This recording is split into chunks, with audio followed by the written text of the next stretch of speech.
परमहंस स्वादित चरण कमल चिन्मकरन्दाय भक्त जन मानस निवासाय श्रीरामचन्द्राय कृष्णत्वदीय पद पंकज पंजरान्ते अद्यैव मे विशतु मानस राजहंसः प्राणप्रयाण समये कफवात पित्यैः कंठावरोधन विधौ स्मरणं कुतस्ते नारायणं नमस्कृत्य नरं चैव नरोत्तमं देवीं सरस्वतीं व्यासं ततो जयमुदीरयेत् श्रीलक्ष्मीनाथ समारंभां नाथयामुनिमध्यमाम् अस्मदाचार्यपर्यन्तां वन्दे श्रीगुरुपरम्पराम्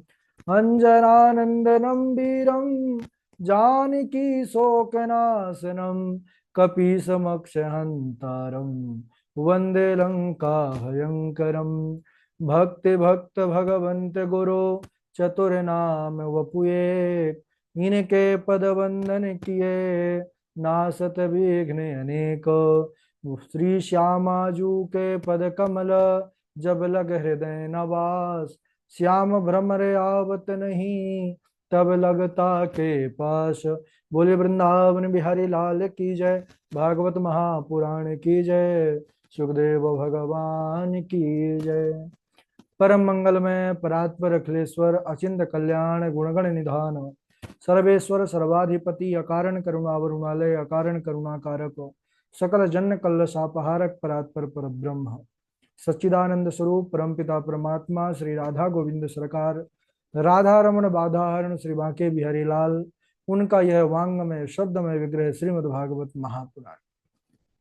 कोटि कोटि नमन कोटि कोटि प्रणाम इस परम पावन पुराण ग्रंथ पारमहंसों की पावन संख्या परमाराध्य रघुनंदन यशोदानंदन ब्रज रंजन देवकी नंदन श्याम सुंदर श्री कृष्ण के पाद पद्मों पर कूटसा नमन नतमस्तक वंदन एवं अभिनंदन। उनकी आह्लादनी शक्ति प्राण प्रिया जगत वंदनी वृषभान वंदनी भासुती जगदीश्वरी बरसाने वाले श्री किशोरी जी के पावन चरण अरविंदों पर कूटसा प्रणति समस्त भूतादिक सीय राम मैं सब जग जानी करहूँ प्रणाम जोर जुग पानी। हम सबका यह परम सौभाग्य कि भागवत साप्ताहिक कथा सीखने का सद संकल्प विचार लेकर के एक स्थान पर एक साथ जुड़ करके इस पावन पुराण श्रीमद् भागवतम की तैयारी कर रहे हैं। जीवन में ऐसा सद सौभाग्य भगवान की विशेष अनुकंपा और उनके विशेष आशीर्वचन के बाद ही उपस्थित होता है। हम सब का कर्तव्य है कि यह स्वर्णिम अवसर का पूर्ण रूप से लाभ लेने के लिए सच्ची लगन निष्ठा और परिश्रम के साथ इसको विधिवत रूप से तैयार करें। अभी हम सब प्रथम स्कंद पर ही बने हुए हैं और बड़े ही पावन चरित्र प्रसंग पर चर्चा कर रहे थे। पूर्व में हम सब ने पितामह भीष्म का पावन चरित्र को श्रवण किया कि उनका भगवान कृष्णचंद्र जी के चरणों में कैसा अनन्य भाव और अंत में उन्होंने भगवत चरण की ही प्राप्ति की। इधर महाराज युधिष्ठिर चिंतातुर है।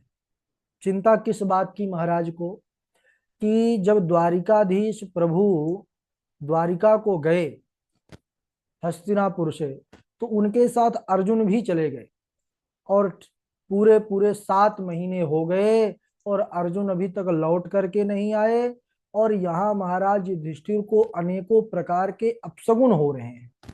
कैसे कैसे अपशगुन? जैसे प्रातःकाल सूर्य की ओर मुंह करके सियार रुदन करते हैं, पर्वतों सहित पृथ्वी पर बारंबार कंपन हो रहा है, सूर्य की प्रभा जो प्रखर होती है वह मंद पड़ गई है और जो देवताओं की मूर्तियां हैं उनके आंखों से अश्रु प्रवाह हो रहा है।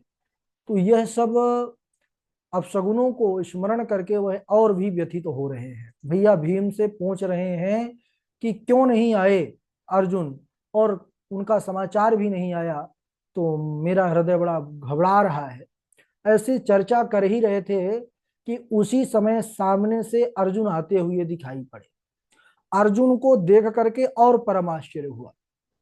क्यों? क्योंकि इस बार जब अर्जुन को उन्होंने देखा है तो अर्जुन का जो पूरा शरीर है कांति से हीन है, बड़े उदास हैं, रुदन करते हुए आ रहे हैं। अर्जुन रो रहे हैं, महाराज पूछ रहे हैं कि क्या हुआ अर्जुन, लेकिन अर्जुन केवल रोते जा रहे हैं। तो पूछा कि द्वारिका में सब ठीक तो है? संप्रस्थिते द्वारकायाम जिष्णु बंधो दिदृक्षया। आप अपने स्वजनों को देखने के लिए गए थे, तो हमारे सब द्वारिकावासी मामा मामी ये सब कुशल पूर्वक तो हैं, प्रद्युम्न सुसेन चारुद्रेष्ण ये सब।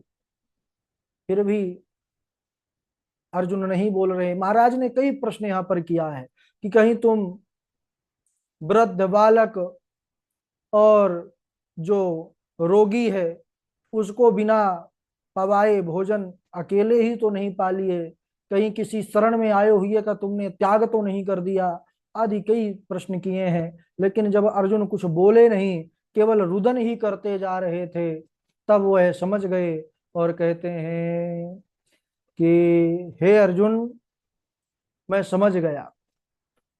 कच्चित प्रेष्ठ तमेनाथ हृदये नात्म बंधुना शून्योस्मि रहितो नित्यम मन्यसे तेन्यथा नरुक।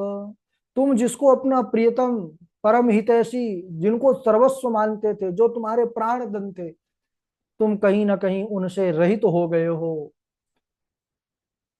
यही तुम्हारे दुख का कारण है और तुम्हारे दुख का कारण कोई नहीं हो सकता। तब अर्जुन अपने रुधे हुए गले से कहते हैं कि हाँ भैया, आप ठीक कह रहे हैं। वंचितो हम महाराजा हरिणा बंधुरूपिणा एन में पहतम तेजो देव विषमापनम महत। हे भैया, भगवान श्री कृष्ण मुझे मित्र का रूप धारण करके ठग लिया। अरे, भगवान कृष्ण के रहते ही मैं सर्वशक्ति संपन्न था।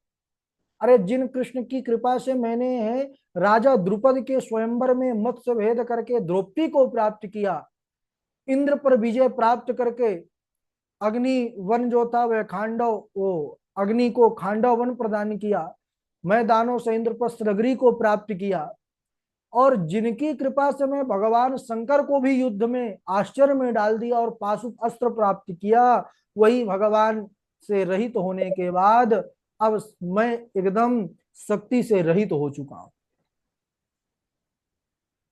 मैं द्वारिका से भगवान श्री कृष्ण की पत्नियों को, कुछ वृद्ध बूढ़ों को लेकर के आ रहा था, तो मार्ग में मुझे कुछ चंद भीलों ने अबला की भांति परास्त कर दिया। मैं वही वीर हूं, गांडीवधारी अर्जुन, जिसके सामने बड़े बड़े वीर भी नतमस्तक होते थे। लेकिन आज भगवान से रहित होने के कारण मेरी यह दशा हो गई कि चंद भीलों ने मुझे लूट लिया। तो कह रहे हैं कि तद वै धनुस्त इसवा सरथो हयास्ते सोहम रथी नृपतयो यत आनमन्ति सर्वं क्षणेन सद भूद सदी सरिक्तम भस्मन् हुतम कुहकाराध मिवोप्तमोष्याम। हे भैया, ये मेरा वही गांडीवधारी ओ गांडीव है, और मेरे जो तरकस में वही बाण है, और वही घोड़े रथ पर लगे हुए हैं, और वही रथी मैं अर्जुन हूं। लेकिन भगवान के न रहने पर ये सब शक्तिहीन हो चुके हैं। सच कहा है किसी ने, मनुज बली नहीं होत है, समय होत बलवान, भीलन लूटी गोपिका, वही अर्जुन वही बाण। तो सज्जनों, सब समय का ही खेल है। समय चक्र, सबसे ज्यादा बलवान समय है। समय ही, समय यानी काल, काल ही हम सबको जन्मता है, काल ही हम सबको वृद्धि करता है, काल के हिसाब से ही हम छोटे से बड़े होते हैं, काल ही से ही हमको शक्ति प्राप्त होती है, और काल से ही हम मृत्यु के गाल पर चले जाते हैं। तो मनुज बली नहीं होता है, इसमें मनुष्य का कुछ कर्तव्य नहीं है। समय हो तो बलवान, वही अर्जुन है, वही धनुष है, वही तरकस में बाण है, लेकिन क्या चंद भीलों से जीत पाए? उन जो है, जो द्वारिका की स्त्रियां थी उनकी रक्षा कर पाए? नहीं कर पाए। तो सबसे कारण है समय। इधर जैसे ही महाराज महाराज युधिष्ठिर ने द्वारिकाधीश के स्वधाम गमन का समाचार सुना, उसके बाद यदुवंशियों का नाश सुना कि सारे जो यदुवंशी थे इनको ब्राह्मणों का श्राप लगा, मोहग्रस्त होकर के वारुणी नामक मदिरा का पान किए और आपस में सब लड़ झगड़ करके मृत्यु को प्राप्त हो गए, वही एरका नाम की घास से। और भगवान के पहले दाऊ दादा भी चले गए, वो शेषावतार थे, और बाद में भगवान भी चले गए। तो इधर जैसे ही भगवान कृष्ण के स्वधाम गमन की बात को सुना, वैसे ही महाराज माता कुंती ने अपने प्राणों को त्याग दिया कि जब भगवान नहीं रहे तो अब हम जीवन को रख करके क्या करें। पांडवों ने भी महाराज परीक्षित को राज्य पाठ सौंप दिया और चीरवत कल धारण करके स्वर्गारोहण के द्वारा उन्होंने भी भगवत धाम की प्राप्ति कर लिया। अब इधर महाराज परीक्षित ब्राह्मणों की शिक्षा के अनुसार राज्य का पालन करने लगे। उन्होंने उत्तर की पुत्री इरावती से विवाह किया, जिससे जन्मेजय आदि 4 पुत्र हुए। एक बार दिग्विजय के समय महाराज परीक्षित एक विचित्र दृश्य देखते हैं। कैसा विचित्र दृश्य? उन्होंने देखा कि एक वृषभ और एक गौ माता, गौ और वृषभ, ये दोनों पास में खड़े हैं। वृषभ जो हैं ये धर्म रूप हैं, धर्म स्वरूप ही वृषभ बने हुए हैं, और ये गौ कोई साधारण नहीं, ये पृथ्वी माता ही गौ का रूप धारण किए हुए हैं। दोनों के मध्य में वार्ता चल रही है।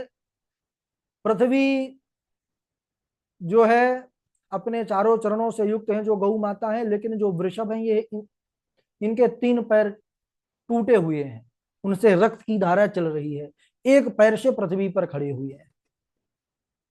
तो इन दोनों के मध्य वार्ता चल रही थी कि हे देवी आप दुखी क्यों हैं। वृषभ ने गौ माता से पूछा, पृथ्वी देवी से, कि आप क्यों दुखी हैं? क्या मेरे 3 पैर टूट गए हैं, मैं एक पैर का हो गया हूं इसलिए आप दुखी हैं? अथवा जो भगवान धर्म की रक्षा करने के लिए इस धराधाम पर आए थे वह अपने परम धाम को चले गए हैं इसलिए आप दुखी हैं? अथवा अब यह समय कलयुग का आ चुका है, इसमें कली का ही खेल होगा, कली का ही जो है वर्चस्व होगा, इसलिए आप दुखी हैं। पृथ्वी देवी वृषभ रूपी धर्म के वचनों को सुन करके कहने लगी कि हे वृषभ रूप धर्म, आप जो मुझसे पूछ रहे हैं आप सब स्वयं ही जानते हैं। अरे जिन भगवान की कृपा से आप संसार को सुख पहुंचाने वाले अपने चारों चरणों से युक्त थे, उन भगवान के न रहने पर यह जो संसार है जो कलयुग की कुदृष्टि का शिकार हो गया है, इसके कारण अब इस समय मात्र आप एक चरणों से ही खड़े हुए हैं। इस प्रकार दोनों में वार्ता चल ही रही थी कि उसी समय एक शूद्र जो राजा का छद्म वेश धारण किया हुआ था, वह आकर के पृथ्वी माता पर एक डंडा लेकर के, छड़ी लेकर के पिटाई करने लगा, मारने लगा। महाराज परीक्षित ने देखा कि मेरे राज्य में गौ पर इस प्रकार अत्याचार। तुरंत उनको क्रोध आ गया, आंखें लाल हो गई और खड़ग उठा लिया, तलवार। विचार करने लगे, जासुराज प्रिय प्रजा दुखारी, सो नृप अवसी नरक अधिकारी। क्योंकि यह शास्त्र कहता है जिस राजा के राज्य में प्रजा दुख को प्राप्त करती है उस राजा को फिर नरक की प्राप्ति होती है। महाराज परीक्षित ने उस पुरुष को मारने के लिए तलवार निकाला ही कि वह पुरुष आकर के महाराज के चरणों में गिर पड़ा, पाही माम, रक्षा करिए, रक्षा करिए। महाराज परीक्षित ने सबसे पहले उन वृषभ रूपी धर्म से पूछा कि आपके ये 3 पैरों को किसने काटा है बतलाइए, मैं उसको दंड दूंगा।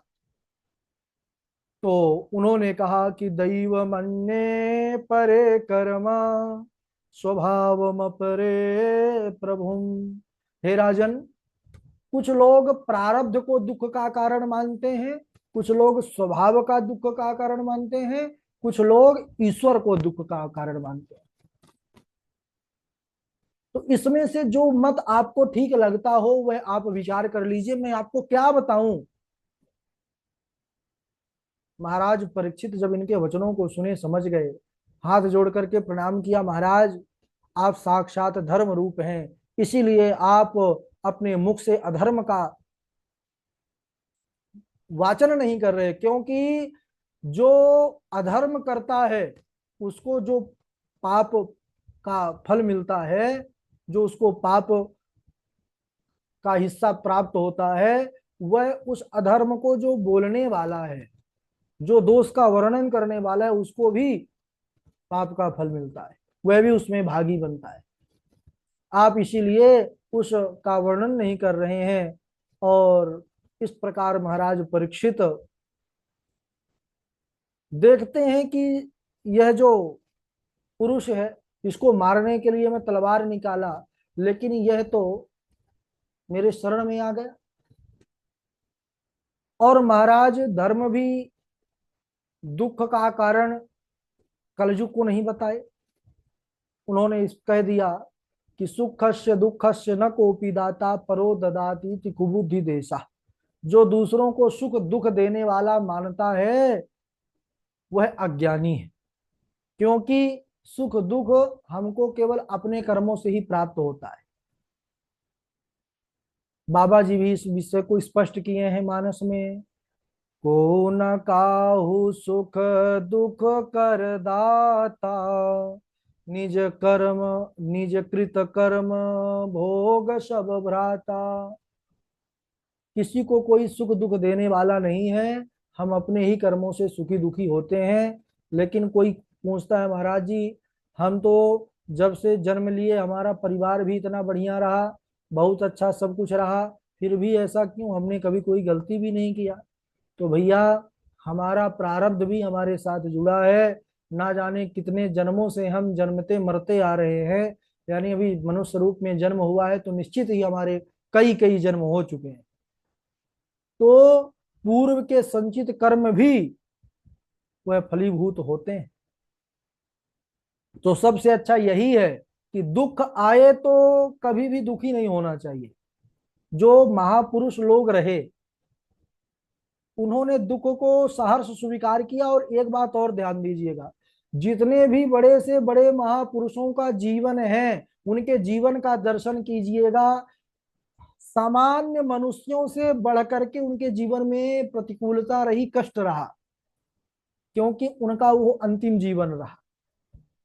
तो अगर हम कष्ट सह लेंगे, दुख सह लेंगे, तो जो हमारे पूर्व के संस्कार हैं ये वाले नष्ट हो जाएंगे, है ना। और फिर हम भगवत चरण शरण ग्रहण कर सकते हैं। नहीं, वो खाते पर रहे आएंगे। अभी हम अपने जो है पुण्यों के द्वारा अपना इस जन्म का तो बढ़िया कर सकते हैं, लेकिन फिर वो जन्म लेना पड़ेगा कभी ना कभी। तो तात्पर्य यह है कि सुख दुख आते रहते हैं जीवन में, और वो अपने कर्मों के ही द्वारा प्राप्त होते हैं। को न काहू सुख दुख कर दाता, निज कृत कर्म भोग सब भ्राता। इधर जो वृषभ हैं, इनके 4 चरण हैं। 4 चरण कौन कौन से हैं? तपस्या, पवित्रता, दया, दान। तपस्या, पवित्रता, दया, दान, उसी को धर्म कहते हैं, दान रूपी धर्म। तो लेकिन इस समय जो आपका चरण है वह एक ही बचा है, वह 3 तो नष्ट हो गए। क्यों नष्ट हो गए? अभिमान के कारण तपस्या का नाश हो गया, आसक्ति के कारण पवित्रता का नाश हो गया, और मद के कारण दया का नाश हो गया। इस समय चौथा चरण है धर्म, सत्य, वही भर बचा है। और इसके बाद राजा परीक्षित जब कलयुग की ओर देखते हैं तो कलयुग को देख करके विचार करते हैं कि अब इसको मारने में भी ठीक नहीं है। क्यों? क्योंकि अब मैं राजा हूं, मेरी शरण में आ गया है। और कहा भी गया है, शरणागत कहूँ जे तजहि निज अनहित अनुमान, ते नर पावत पाप वे तिन्हि बिलोकत हान। तो इसको राज्य से निकाल देना चाहिए। तो उन्होंने राज्य से निकलने को कहा। अब राज्य, समस्त राज्य पर उनका ही आधिपत्य है। महाराज परीक्षित का एक छत्र राज्य था पूरी संपूर्ण पृथ्वी पर। उन्होंने कहा, कहाँ जाऊं महाराज, सप्तद्वीप वाली पृथ्वी के राजा आप हैं। तब उन्होंने फिर 4 स्थान दिए। कौन कौन से दिए उसको अगले दिवस हम श्रवण करेंगे। आज यहीं तक समय हो चुका है ना। सनई पंथा सनई गंथा सनई पर्वत लंघनम। कुछ कार्य होते हैं जो धीरे धीरे। कथा तो भगवान की बड़ी सुंदर है, लेकिन हम एक दिन में ही पूरी कथा पढ़ लें तो जो क्या क्या पढ़े कुछ समझ में नहीं आता है। या बहुत ज्यादा सुन लें तो क्या सुने वह भी भूल जाते हैं। तो सबसे अच्छी बात है कि थोड़ा सुनिए, उस पर बहुत ज्यादा चिंतन करिए, मनन करिए, उसको बार बार श्लोकों को पढ़ करके याद करिए, तो फिर विधिवत तैयारी होती है। और बारी बारी से श्लोक सुनाएंगे। सर्वप्रथम श्लोक, अच्छा पुराने जो है तो इस समय बड़े व्यस्त हैं क्या, कोई जोड़ते नहीं इस समय, बहुत कम। हो सकता है वर्षा के कारण बहुत लोगों का थोड़ा सा नेटवर्क की भी समस्या हो जाती है। चलिए सबसे पहले श्लोक आप सुनाइए वासवी शर्मा जी, उसके बाद मिथिलेश पांडे जी, फिर शांभवी शुक्ला जी, और सुमन जी, इंदु पाराशर जी, उज्जवल मोहन दास जी, हर्षिता जी, और संजय तिवारी जी हैं। ठीक है, डॉक्टर रिया जी भी जुड़ी हुई है। चलिए स्वागत है। गुरुजी आदित्य प्रणाम। राधे राधे। विदुरस्तीर्थयात्रायां मैत्रेयादात्मनो गतिं ज्ञात्वा गाढस्तिनपुरं तयावाप्त विवित्सित। जी गुरुजी। हाँ, बहुत अच्छा। और आगे मिथिलेश पांडे आप सुनाइए। जी गुरु जी, राधे राधे। राधे राधे। द्वापरे शनुप्राप्ते तृतीये युगे पर्यये जातः पराशरद्यौगी वासव्यां कलया हरे। कस्मिन् युगे प्रवृत्तेयं स्थाने वा केन हेतुना कुतः संचुदित कृष्णः कृतवान् संहितां मुनिः। राधे राधे गुरु जी।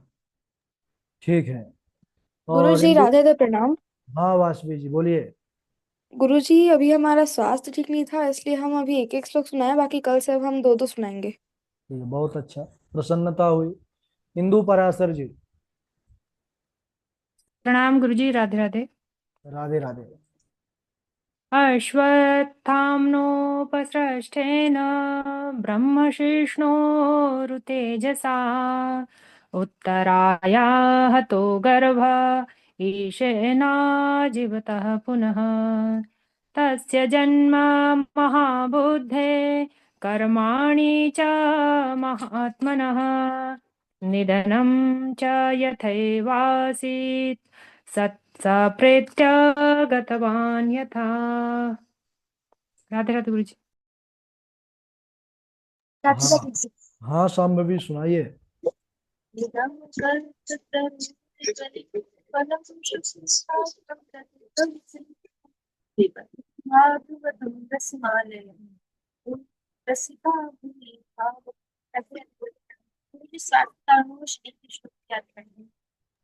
ठीक है ठीक है।